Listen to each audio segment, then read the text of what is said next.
Kamakailan lamang po ay nagbigay ng isang controversial na pahayag. I think 2 days ago lang, itong si Senator Ping Lacson sa Senate press briefing nang sinabi niya na itong si General Diwata Torre, yung dating PNP chief na very controversial. Ito yung nagpasimuno ng para ipatupad ang utos nila Marcos at nila Lisa Araneta at nila Tambaluslos na dukutin at ipatapon sa Europe sa ICC Detention Center si Pangulong Duterte, no, doon sa Villamor Air Base, no. Ito din ang nag-utos na lusubin ang mga sibilyan, kabataan, kababaihan at mga church workers ng Kingdom of Jesus Christ sa overacting at overkill na operations niya laban sa kay Pastor Kibuloy at sa mga pinuno ng Kingdom of Jesus Christ sa Davao. So itong si General Diwata Torre po, pinangalanan ni Ping Lacson na nang-aarbor, nangingialam dito sa pagkustodi sana sa isang controversial and very important witness hinggil sa mga flood control projects, anomalies, and scandal of corruption and plunder. We're referring to Undersecretary or si Yusek Bernardo.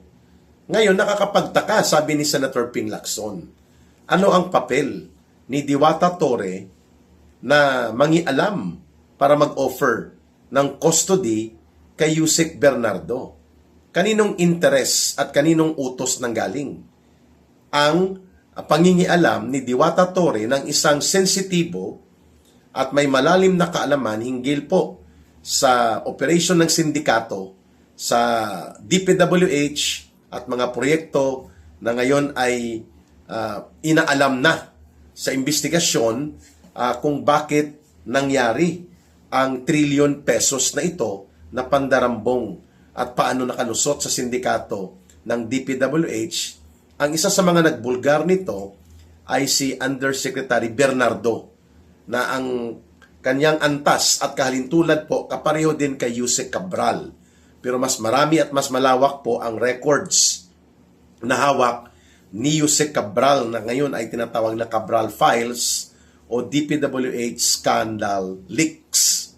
So si Yusek Bernardo is an important witness dito po sa mga posibilidad ng mas malalim pa at malawak na investigasyon and of course pati po sa case build-up na gagawin upang ma-establish po ang kumpletong picture o buong larawan ng daloy at dugtungan ng criminal operations na ito sa trilyon pesos na pandarambong at pangungurakot ng malawakan sa ating kabanang bayan gamit po ang insertions, mga infra projects like ghost flood control projects. So, si Yusek Bernardo ay nangangamba sa kanyang seguridad. And in fact, siya po ay inofera na maging state witness. No? Hindi ko pa na-confirm. Hindi pa natin na-confirm kung pasok na siya sa State Witness Protection Program ng Department of Justice. But during that time, nilapitan siya sa isang pagtitipon daw ni Diwata Torre. Hindi na siya Chief PNP, naka-UFO na siya. Unidentified floating object. Nakalutang na. Si Torre, wala siyang assignment bago siya maging general manager dyan sa MMDA. At nag-offer siya na i-custody niya under his protection itong si Yusek Bernardo. Nagulat si Yusek Bernardo kasi hindi naman sila close at hindi naman siya humihingi ng custody mula kay General Diwata Torre. Bakit bigla siyang sumulpot? Sino nag-utos sa kanya? Si Marcos ba? Direkta? Si Lisa Araneta ba? O si Martin Tambaluslos? Yun ang mga boss niya eh. Kaya tinanong ngayon ni Ping Lacson sa kanyang pagbubulgar na nag-usap sila ni Yusek Bernardo. At nabahala si Yusek Bernardo kung bakit nang himasok at pumasok sa eksena itong kulang sa pansin at pakialamero at sobrang hambog na si Diwata Torre. Natingin niya sa sarili niya, siya ang super cop and superman and superhero dahil naipadukot nila at naipatapon nila sa ICC Detention Center si former President Duterte at napalusob niya ang mga pulis in a state terror-like sponsored attack ng mga kapulisan natin doon sa mga inosenteng sibilyan sa mga church workers ng Kingdom of Jesus Christ. Akala niya sikat siya. No? So, nangialam siya. Yun ang tanong ni Ping Lacson sa kanya eh. In whose authority are you acting? Hindi ka naman si PNP at hindi naman lumapit sa iyo si Yusek Bernardo. In what capacity are you offering? Oh, di ba? So, iyon nga ang tanong ng taong bayan eh. Bakit ang mga kagaya nito ni Diwata Torre bigla na lang susulpot sa mga pagkakataon may dapat silang ayusin o linisin sa pamamagitan po ng mga kontrobersyal na hakbang. Kagaya ng ginawa nila laban kay Pastor Kibuloy, laban kay Pangulong Duterte, at ito na naman ngayon, no?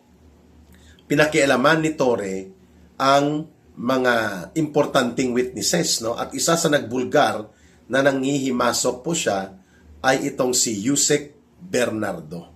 Sabi ni Yusek Bernardo, mas mainam pa na sa Senado na lang ako magpa-custody. Doon na lang ako mag-stay without having a problem regarding my personal concern for my security and safety kasi hindi siya sigurado kay Diwata Torre. Yun.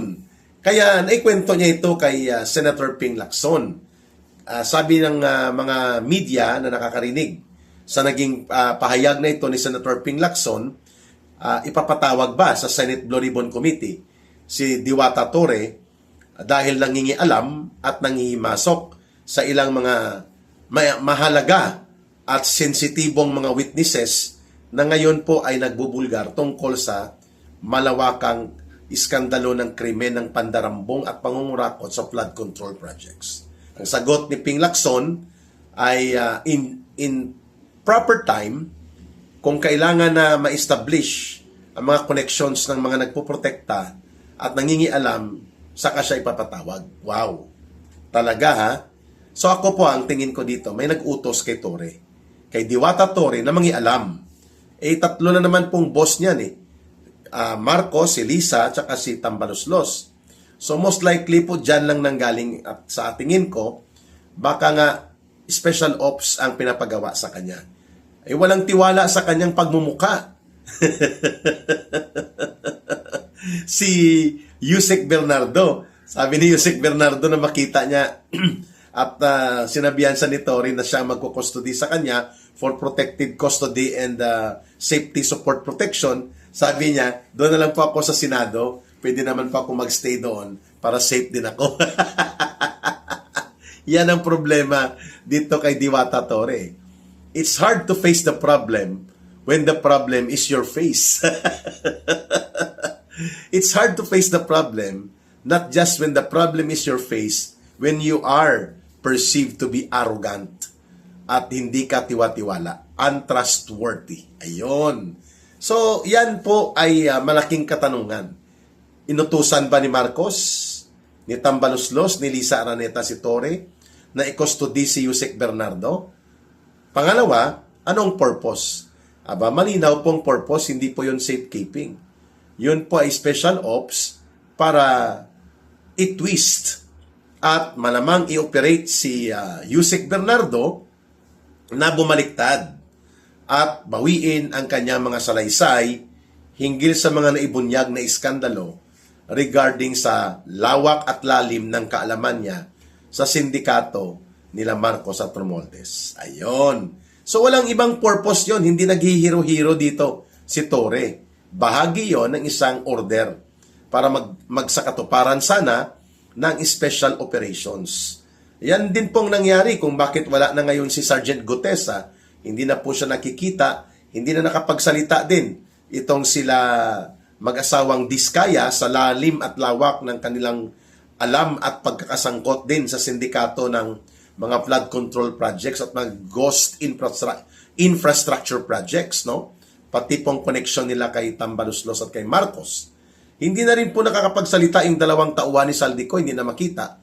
Itong si Estrada at si Tiksay na sinabi nga ni Senator Marcoleta, mukhang ito ngayon ay nakagwardyado na at nakapilipit na.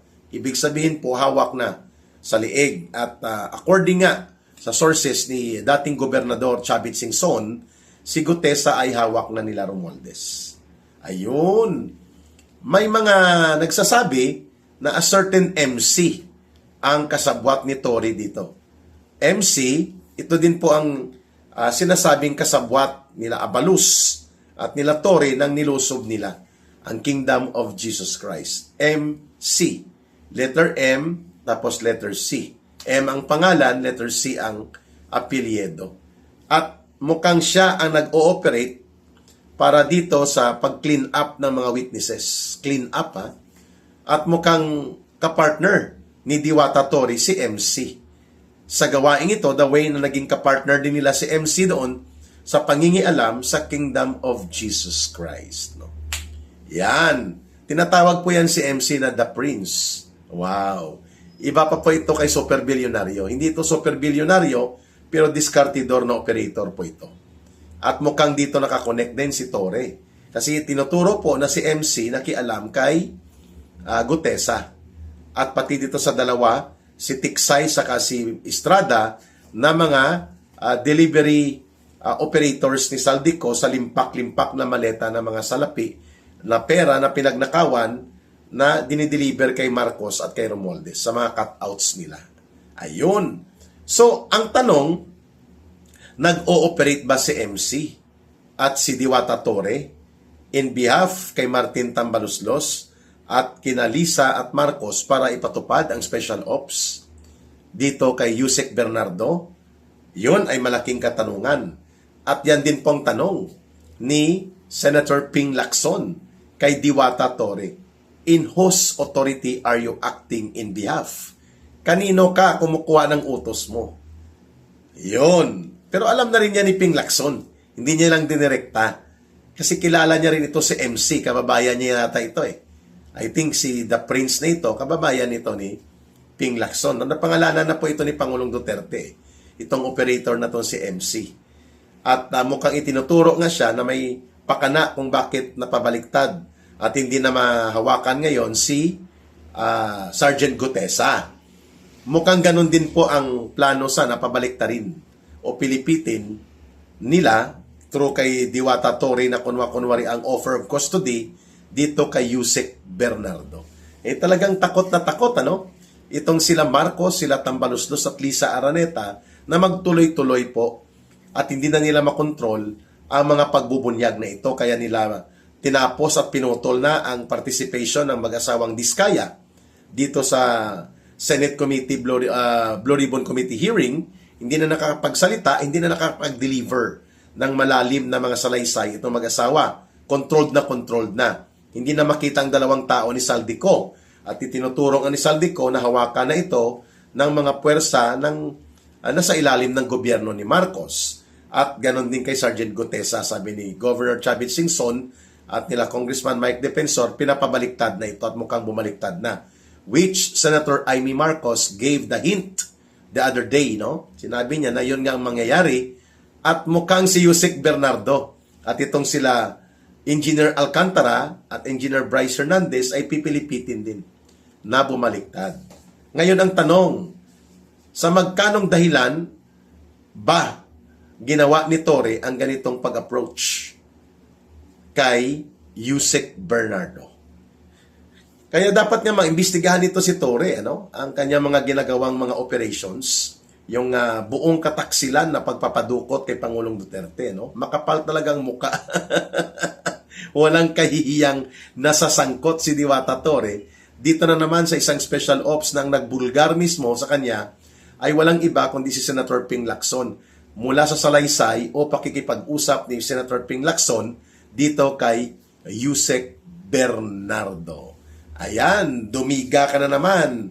Bopols at black eye ka na naman, Diwata Tory. Magtutok ka na sa pananagutan mo pagkatapos nitong gobyerno ni Kolokoy Marcos na to at nila Tambaluslos na boss mo at nila Lisa, makukulong ka sa mga kasong kakaharapin mo kung maaabutan ka ng batas. Alam namin, tatakas ka eh.